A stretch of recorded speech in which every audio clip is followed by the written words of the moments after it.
Attorney Vic Rodriguez. Sabi niya, BBM, si BBM kasi yung pinatutungkulan niya dito, is equally liable.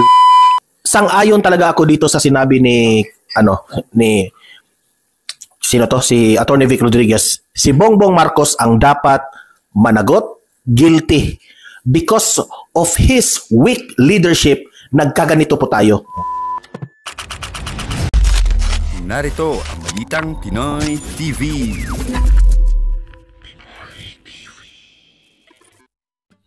Okay, ayan, magandang umaga po sa ating lahat. It's 6 o'clock in the morning here in Boracay. We are here in Boracay, no? So, ayan, tuloy-tuloy pa rin ang pag-a-updates natin sa mga buwaya sa gobyerno.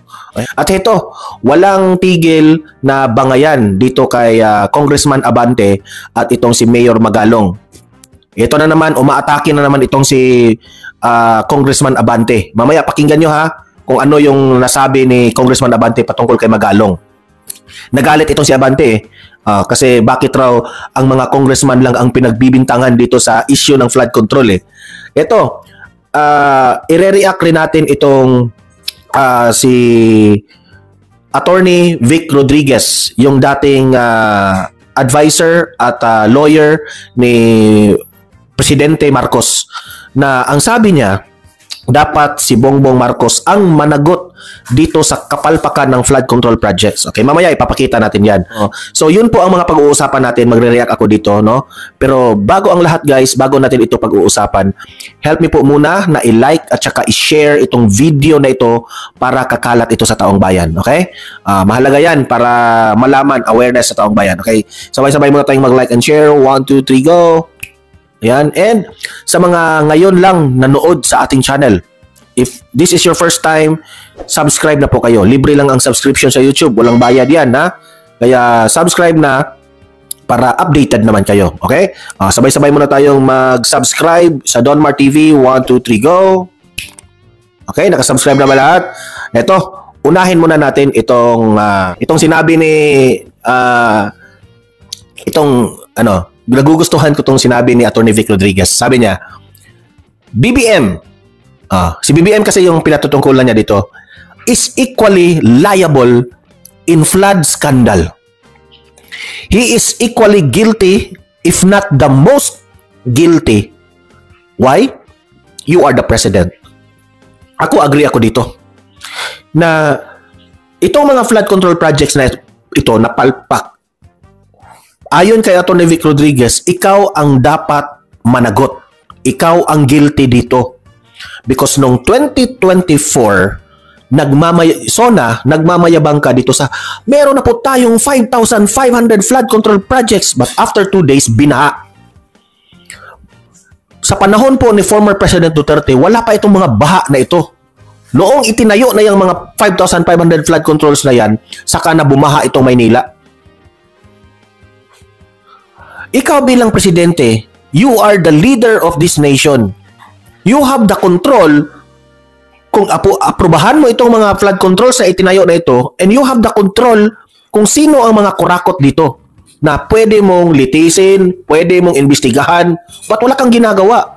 Ang ginagawa mo, Bongbong Marcos, nagpapamedia ka, nag-inspect ka sa mga palpak na flood control projects, iyak ka ng iyak. I'm angry.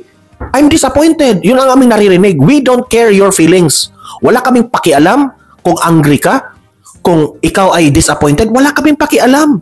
Ang pakialam namin, nasaan na yung solusyon sa baha? Nasaan na yung mga kurakot dyan dito sa flood control? Na makita namin na makulong yan at maparusahan. Yun ang pakialam ng taong bayan. Wala kaming pakialam sa mga ngiwi-ngiwi mong mga sinasabi. We don't care your feelings. Binoto ka namin para magtrabaho ka. Hindi ka namin binoto para makinig sa mga iyak-iyakan mong, anong gagawin natin? Saan napunta ang mga hollow blocks na wala? Halata naman na walang nakikita. This is a ghost project. And then, what will you do after? Kasi yung panahon po ni former presidente, tanggalin nyo yan. Ganyan talaga.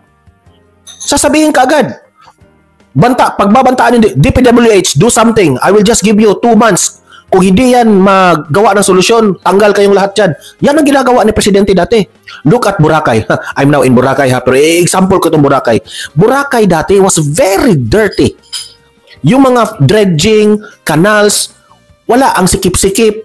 Yung mga and nakakahiya sa sa mga turista na ang baho ng kanal ng mga daanan and beaches na noon ay very beautiful, walang mga garbage, ay ang dami ng garbage sa Boracay. Anong sinabi ni Duterte nung nalaman niya? Sa simula ngayon, Boracay is closed. Hindi ko yan i-open ang Boracay hanggat hindi malinis yan. Di ba? A man of word, ginawa niya. Maraming nare-reklamo, wala na kaming trabaho, But if you will continue if hindi nyo i-maintain ang Boracay, masisira hanggat wala nang pumunta ditong turista. So binigyan, I think 3 to 6 months ang ibinigay na parang reset sa Boracay. Ginawa yan ni Tatay Digong dati. Anong nangyari ngayon? Malinis na ang Boracay.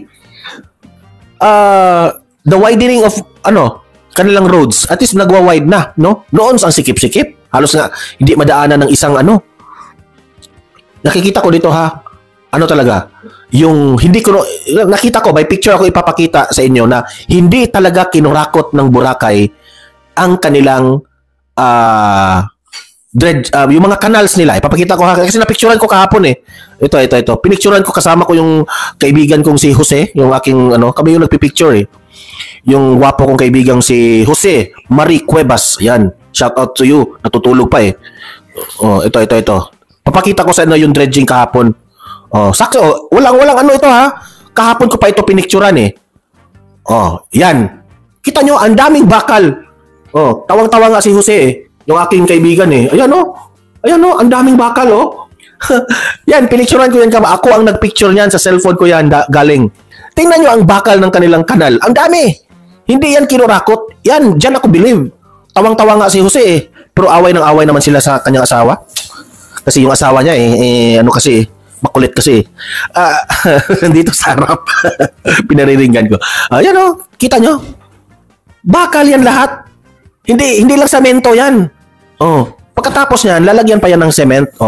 Pagkatapos niyan, na yan, i-cement na, tapos ayan, hindi na yan basta-basta kahit daanan pa yan ng dump truck, hindi yan masisira. Di ba? At least may ako pruweba ako. Na ako talaga mismo ang nag-picture. So ako, sang-ayon talaga ako dito sa sinabi ni sino to? Si Atty. Vic Rodriguez. Si Bongbong Marcos ang dapat managot, guilty. Because of his weak leadership, nagkaganito po tayo. Yun lang ang sa akin. Punta tayo dito sa next topic natin ito kay Abante. Unahin muna natin itong video na ito. Ito yung sabi ni Abante. Pumalag siya dito kay Mayor Magalong. Pumalag siya dahil bakit raw itong si Mayor Magalong parang ang mga kongresista lamang po ang kanyang idinidiin dito sa flood control projects. Okay, ito. Ewan ko nga bakit siya, kung ikaw Congressman Abante, kung malinis ka, wala kang ginawang masama, bakit ka magre-react diyan? 'Di ba? Huwag kang mag-react kung malinis ka, para ito sa mga kasamahan mo na nangungurakot sa pera ng taong bayan. So, di ko nga alam bakit mo ipinagtanggol yung mga sangkot diyan. Obvious naman. Kung maalala mo yung sinabi ni Greco Bellica, sabi niya, hindi naman dapat mga contractors ang ididiin natin dito. Hindi naman yung DPWH, hindi naman yung mga district engineers at yung taga-COA.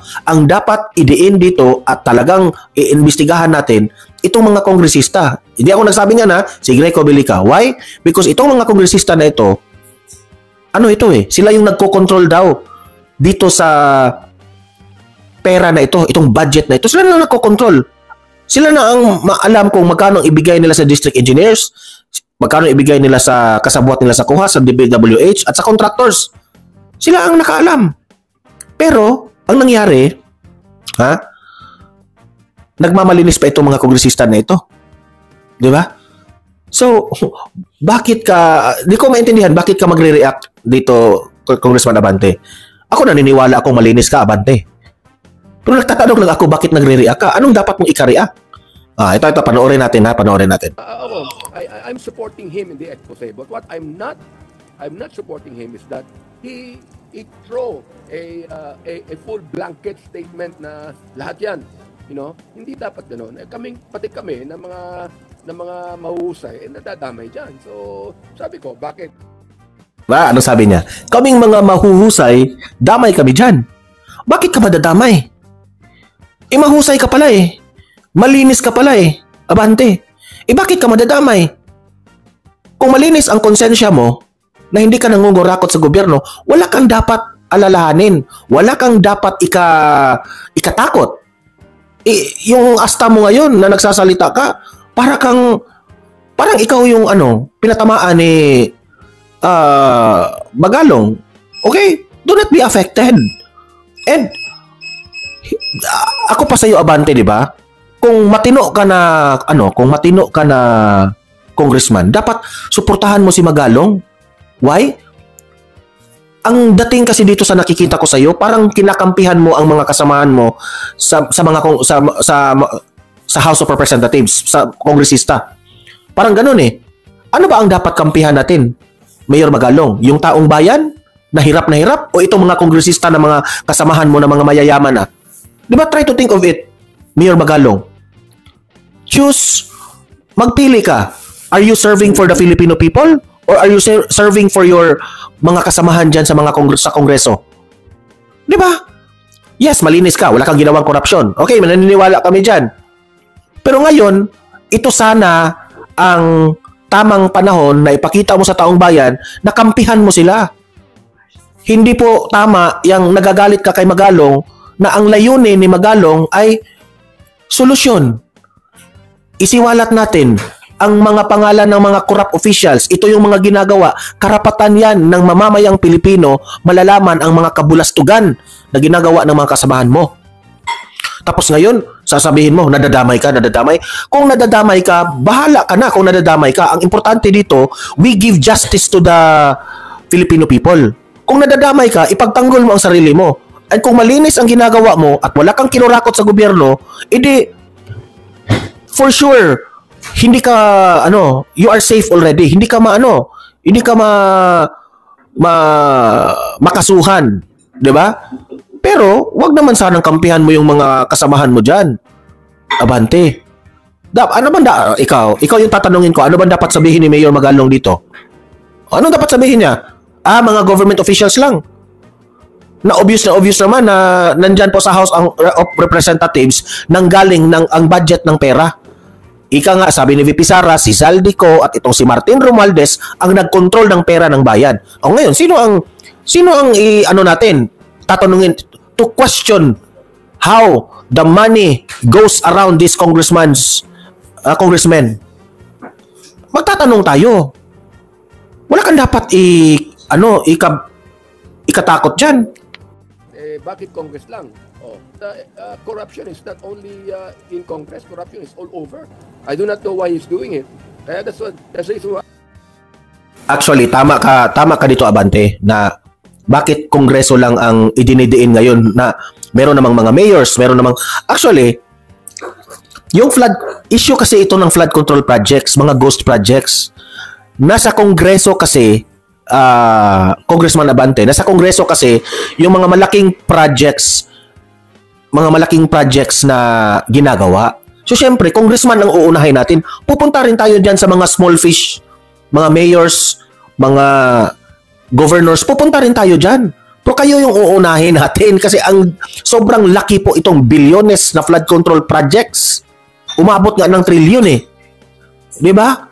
So, di ko maintindihan bakit magagalit ka pa kapag merong matino na mga government officials na gustong isiwalat sa taong bayan ang totoong nangyari. Di ba? Play. I said that he is like an empty can. Na walang laman. It's just very noisy. Si Magalong raw is just very noisy. Wala kaming pakialam kung noisy yan. Wala kaming pakialam kung noisy si Magalong. Kung sasabihin nyo na, Magalong is very noisy kasi plano yang tumakbong senador, plano yang tumakbong congressman or governor, wala kaming pakialam.